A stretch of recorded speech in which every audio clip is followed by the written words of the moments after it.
Muy buenas tardes, República Dominicana, los poderosos Juan TH, Rudy González, Georgie Rodríguez, con ustedes hasta las 7 de la noche. Analizaremos las más importantes noticias, tanto nacionales como internacionales. Buenas tardes, queridos amigos. Buenas tardes, don Georgie. Buenas tardes, Juan Taveras Hernández, Olga y los chicos que nos asisten.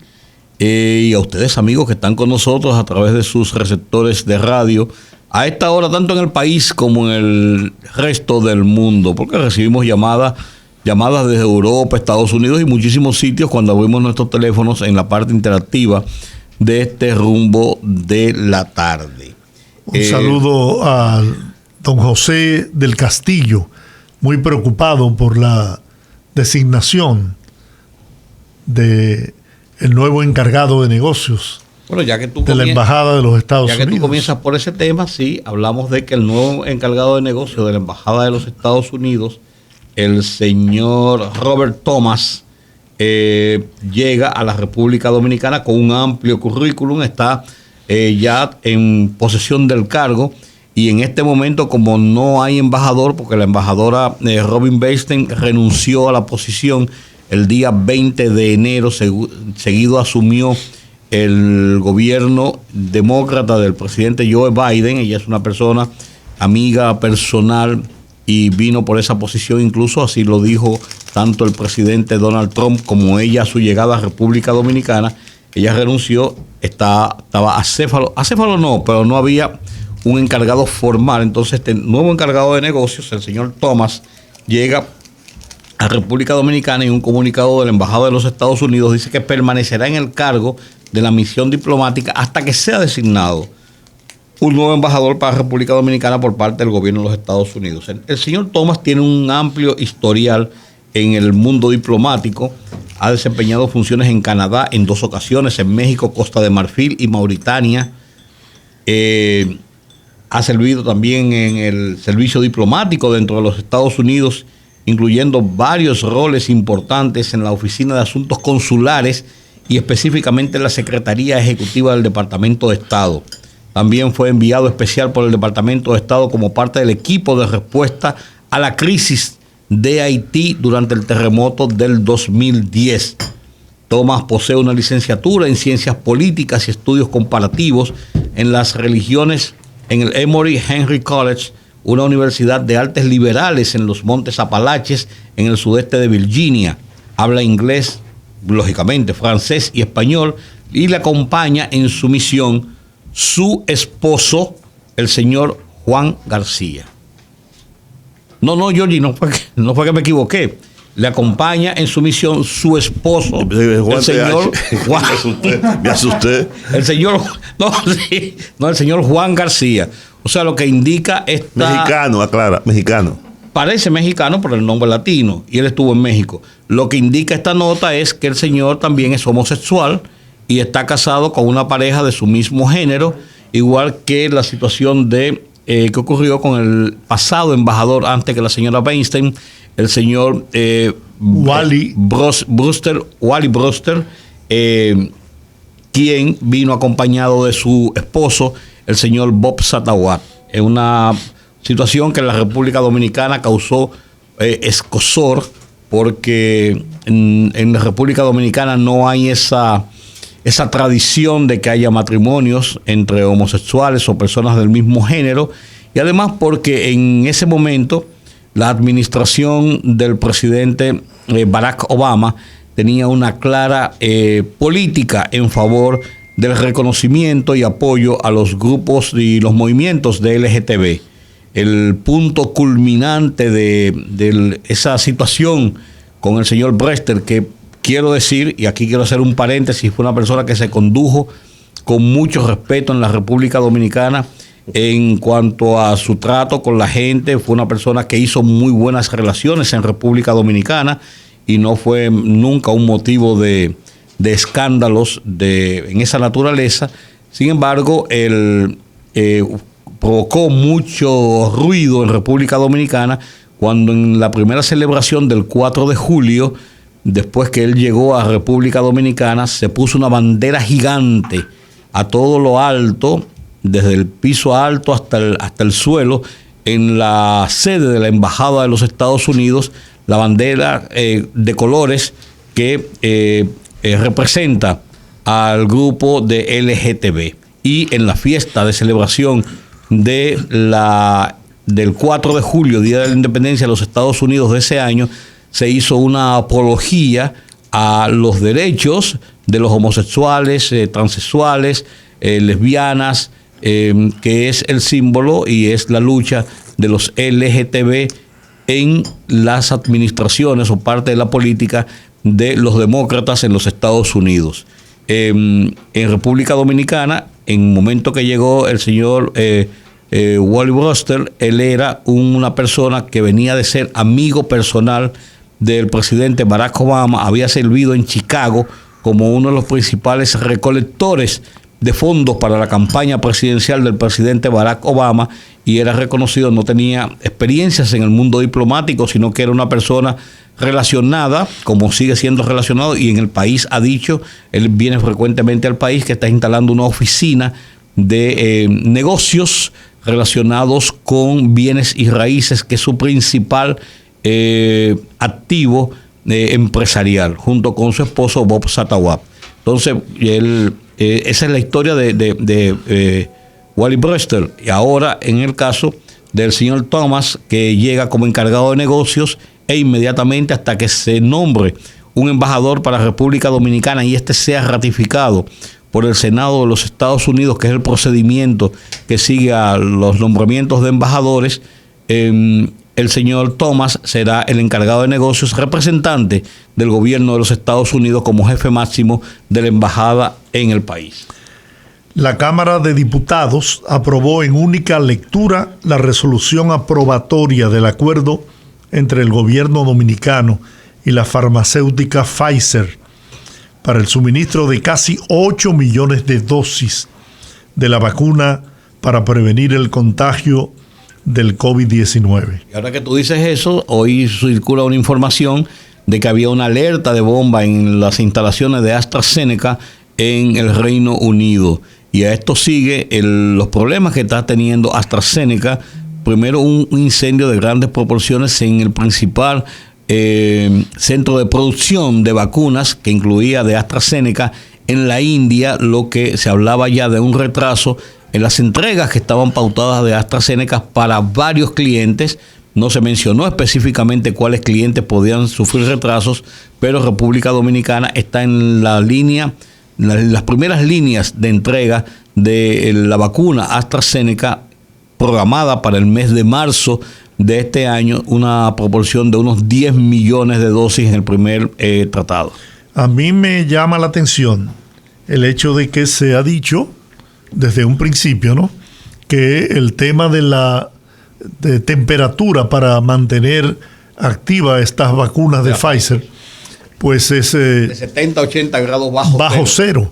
Entonces, ¿cómo lo vamos a hacer aquí? Habían unas cadenas de frío que había que establecer. Se ha dicho que en República Dominicana se podría establecer esa cadena de frío, y si la República Dominicana está en negociaciones de comprar las vacunas de Pfizer y ya... Es porque ya tiene cadena. Ya se aprobó, ese es el primer paso, porque tú no haces nada contra ella, no tiene la cadena de frío y se dañan.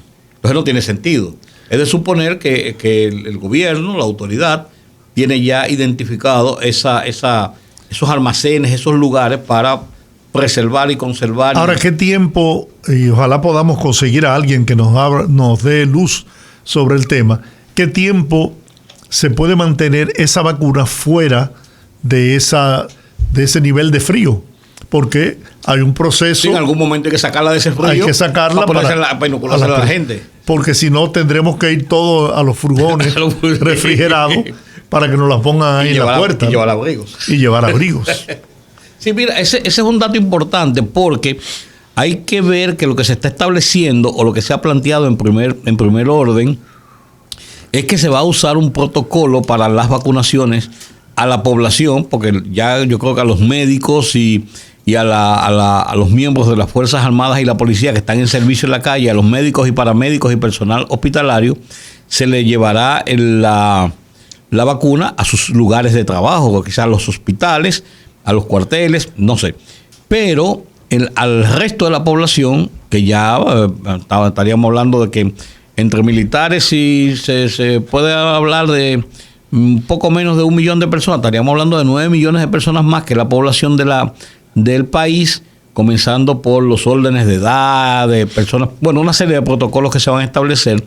Se ha hablado de que se van a usar los colegios electorales, los centros de colegios electorales que han funcionado en los procesos eleccionarios en República Dominicana en los últimos tiempos y que están muy claramente identificados por la Junta Central Electoral, que ya tiene escuelas, locales de instituciones públicas, bibliotecas, en muchos lugares públicos, y tiene ya un aparato de manejar gente en ese sentido, y entonces se ha hablado de que ese sería el mecanismo y de que cada persona con su identificación, con su cédula, pudiera ir. No se estableció el protocolo, es más o menos lo que se ha hablado todavía, no se ha publicado el protocolo.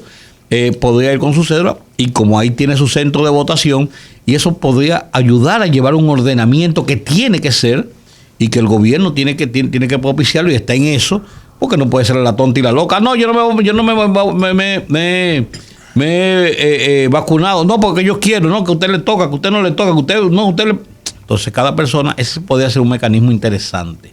Entonces lo de la cadena de frío, yo estoy convencido plenamente de que tanto para la Pfizer como para Moderna, porque se está hablando de otras vacunas además de la Pfizer de Estados Unidos, posiblemente Moderna, y para la misma AstraZeneca, porque también la AstraZeneca tiene un comportamiento necesario, obligatorio de frío, no tan estricto, no tan severo, no tan de una temperatura tan baja como la de Pfizer, pero también tiene una cadena de frío para su preservación.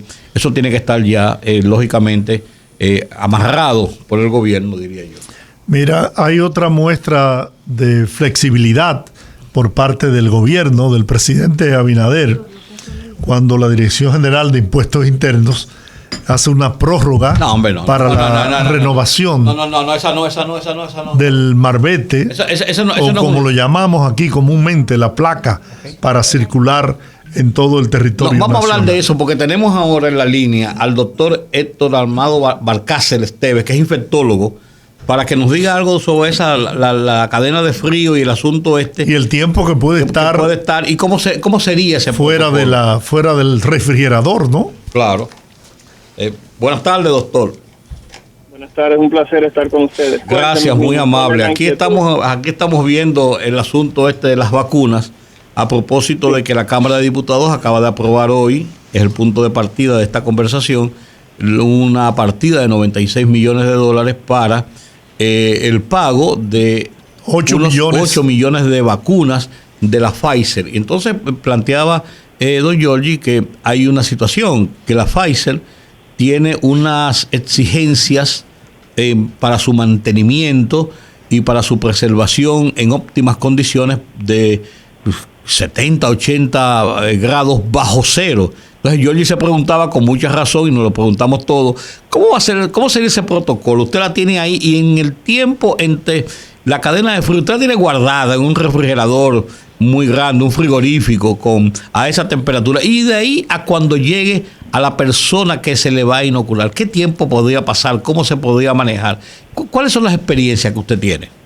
Ok, lo que pasa es que según las especificaciones del fabricante, la vacuna se puede preparar, o sea, se puede constituir o reconstituir, que es el término que se utiliza con el asunto de las vacunas, y la misma puede durar reconstituida cerca de varias horas. En el caso de la vacuna de Pfizer, se supone que puede durar cerca de 8 horas reconstituida, no a la temperatura ambiente, pero sí a la temperatura de refrigerador, porque nunca es que la vacuna se va a dejar al aire, sino que se reconstituye y se queda en la temperatura del refrigerador, o sea, cerca de 4 a 8 grados, dependiendo del refrigerador, para que la misma se pueda utilizar.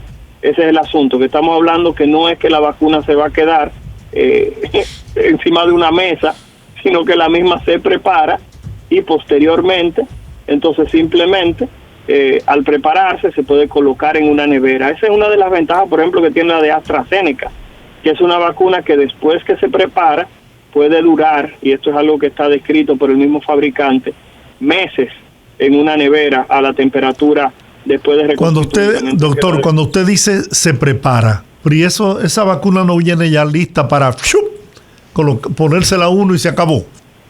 Lo que pasa es que todas esas vacunas, hay algunos lugares que vienen la jeringa ya precargada, sí, directamente con lo que es la sustancia. Hay otras que simplemente hay que prepararla con lo que es justamente el material que se va a inyectar a las personas, pero se supone que es después que ya se sacó de la nevera, las mismas, o sea, de la temperatura de almacenamiento, puede durar hasta, vuelvo y comento, creo que son 8 horas en ese proceso.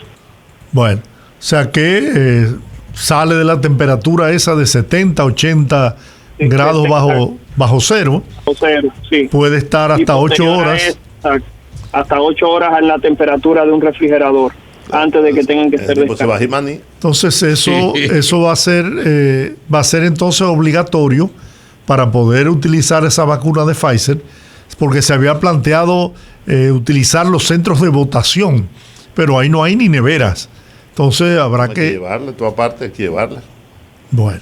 Miren, algo que sí ha sido en República Dominicana un sistema que se puede catalogar exitoso desde siempre, ha sido justamente el sistema de vacunación aquí en el país. Yo creo que en el lugar más apartado de la República Dominicana siempre ha existido un centro de vacunación que tiene una neverita que funciona a gas. No importa qué tan lejos esté ese punto, aquí en el país desde siempre. Creo que ha sido una de los grandes logros que siempre ha tenido la República Dominicana, que sus lugares de vacunación siempre han estado disponibles. Y las madres dominicanas no se pierden muchas veces, por lo menos con esas vacunas iniciales de los niños. Creo que es una de las grandes preocupaciones de las madres dominicanas. Eso sí es algo que ha sido un gran logro para nuestro país. Lo que hay que ver ahora es qué cantidad de personas van a hacer la fila para aplicarse la vacuna, porque si ustedes se fijan, el gran temor siempre es cuando llegue la vacuna, si me la voy a colocar o no me la voy a colocar. Hay que ver que eso se ha convertido ahora mismo en una especie hasta de burla en redes sociales, donde las personas dicen yo me la pongo después que se la ponga fulanito, se la ponga Perencejo, o comiencen con los políticos. O sea, yo he hecho un llamado en varios lugares en los cuales yo entiendo que hay que tratar de hacer una campaña de que las personas quieran, cuando la vacuna llegue, colocársela de primero, que es lo que han hecho muchas personas. Fíjense que es un proceso tan codiciado que ya, por ejemplo, en la Florida, para usted aplicarse la vacuna, usted tiene que demostrar que vive en ese estado, porque se ha estado escaseando justamente la cantidad de vacunas en los diferentes estados. Y es una de las situaciones que no se puede olvidar. Y aquí en la República Dominicana todavía hay gente que dice que no se va a aplicar la vacuna hasta que no se lo ponga tal o cual persona. En España pasó lo propio y hay una escasez de vacunas en este momento. Estaban diciendo las autoridades que no le habían llegado las cantidades ni esperaban tampoco una masificación en los primeros días, las primeras semanas de la vacuna, y que han tenido algunos problemas para cumplir con la demanda, con el flujo de demanda. Esas 8 millones de unidades de dosis, ¿no?, de la vacuna de Pfizer, es para una primera un primer suministro, o ahí estarán las dos. No, ahí deben estar las dos, porque si son 10 millones de personas y hay 10 millones de AstraZeneca. Exacto, lo que pasa es que recuerden que cada vez que le digan dosis, estamos hablando que eso tienen que dividirlo entre dos, porque cada una de las vacunas, tanto AstraZeneca como Pfizer, amerita 2 dosis de vacuna, una al día 21 y otra al día 28. O sea que esos 8 millones, estamos hablando de 4 millones de 4 millones de personas. Y recordando, y esto es importante que lo recuerden, que ninguna de las dos vacunas viene para utilizarse en una población menor a 16 años. La de Pfizer, que es la que tiene la edad más baja de aplicación de la vacuna, viene para aplicarse a partir de los 16 años, y la de AstraZeneca está aprobada para población mayor de 18 años. Pues yo no me la voy a poder poner.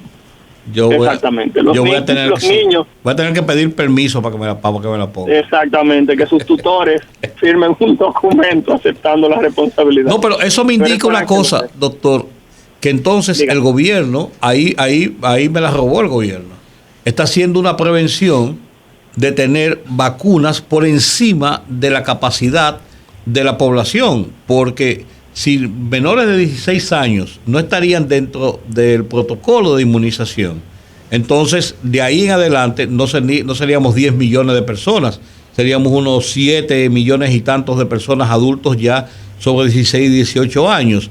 Con esa cantidad de vacunas que se están pidiendo, habría una suerte, diría yo, de reserva para situaciones. Un colchón, como le llaman. Eso me da esa impresión. Pero además también hay que tomar en cuenta... Lo que se murieron, lo que se van a morir de aquí a allá, no necesitan vacunas.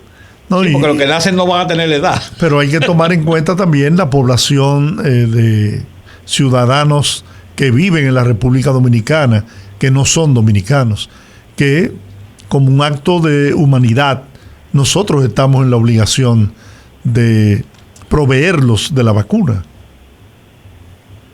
Bueno, yo entiendo que eso que ustedes mencionan puede ser. Realmente hay que ver cuál es el plan de distribución. Entiendo que, al igual que en todos los países del mundo, se va a iniciar con las personas más vulnerables. Estamos hablando de aquellas personas mayores de 64 años. En República Dominicana está descrito que las personas de más de 64 años son las que tienen mayor riesgo de presentar enfermedad severa.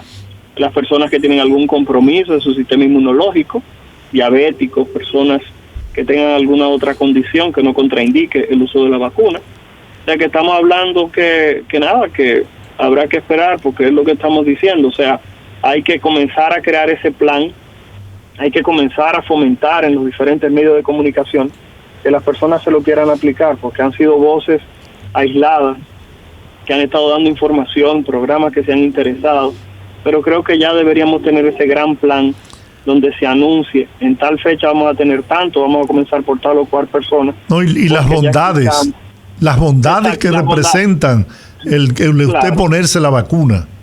Claro, y por ejemplo la de Pfizer tiene la ventaja que ya en Israel se han aplicado más de 2 millones de dosis de vacuna, lo que quiere dicho que existe mucha experiencia con el uso de la misma, bastante seguridad en la misma, y por tal motivo creo que hay muchas virtudes, como usted bien dice, bondades de las vacunas que se pueden explotar. Yo siempre le he dicho, aquí en República Dominicana tuvimos un problema y que se trató de aplicar la vacuna del virus del papiloma humano, la del VPH, y los padres solamente aceptaron en un 50%, o sea, 1 de cada 2 padres no estuvo de acuerdo con que vacunaran a las niñas contra una vacuna que previene cáncer, o sea, y se estaba aplicando justamente en ese momento la vacuna original. Porque hay que acordarse. No se estaba usando una copia. Hay que acordarse, doctor, que hay una campaña de segmentos interesados que son antivacunas.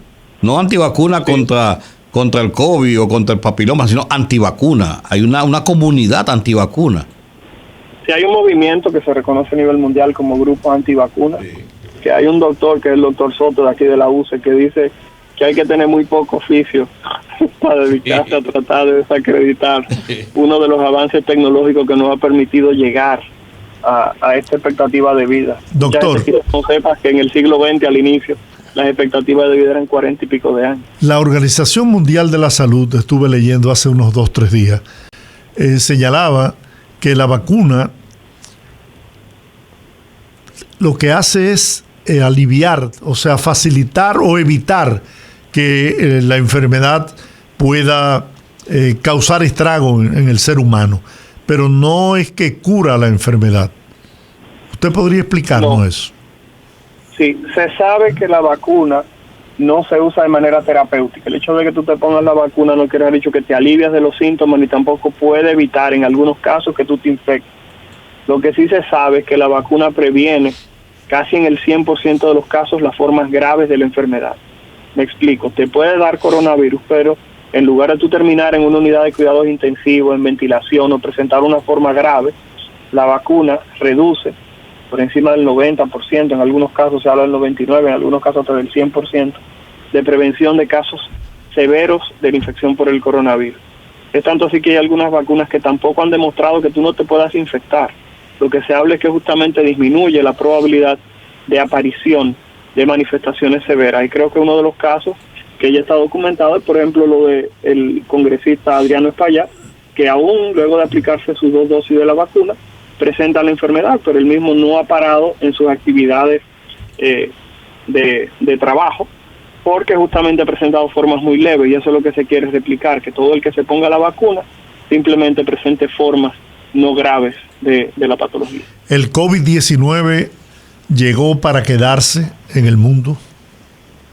La respuesta es que sí, tendremos de manera esporádica la aparición de casos. Hay algunas personas que hablan o que ven una ventana a futuro de que la infección por el coronavirus del 2019 se convierta en un proceso similar a lo que es la influenza, y que cada cierto tiempo simplemente aparezcan casos dentro de lo que es la población mundial. Y algunas personas susceptibles pudieran presentar formas graves, como ocurre también con la influenza, que los adultos mayores de 65 años, los menores de 5 años, las embarazadas, tienden a presentar cuadros severos con regularidad. ¿Por qué los adultos mayores de 65 años? Digo, es una pregunta para educar a la gente, ¿no? Y además de consulta personal. No, porque él me dijo que no le iba a tocar la vacuna, que Sí, no pedirle permiso a su tutor. Mire, yo soy el primero que se la va a poner. El primero en la fila voy a ser yo. Bueno, lo primero que hay que reconocer es recordar que los adultos mayores tienen un sistema inmunológico en ocasiones que pudiera quizás no brindar una protección completa frente a algunos procesos infecciosos. Recordar que la protección innata, esa protección que se forma con los años, va disminuyendo a medida que vamos entrando en edad. Hay que reconocer que estas personas pueden presentar reactivación de algunos virus y de algunos procesos que se vivieron en el pasado. Por ejemplo, lo que es la culebrilla o la infección por el herpes zóster no es más que una reactivación del mismo virus de la varicela, y todo el mundo sabe que es un proceso que tiende a presentarse a medida que vamos entrando en edad. Entonces, por tal razón, todos los procesos que son debilitantes tienden a ser un poco más agresivos en los adultos mayores. Bueno, doctor, muchas gracias como siempre por su colaboración. Claro. A la orden, me asusté porque pensaban que iban a hablar de las pruebas anales que salieron. Bueno, sí, pero mire, no está de más que nos trate ese tema, doctor. Cuídense mucho, un abrazo. Bye. Bien, un abrazo para usted, doctor. Gracias. Hora de la pausa. Vamos a la pausa, regresamos en breve. Los Poderosos.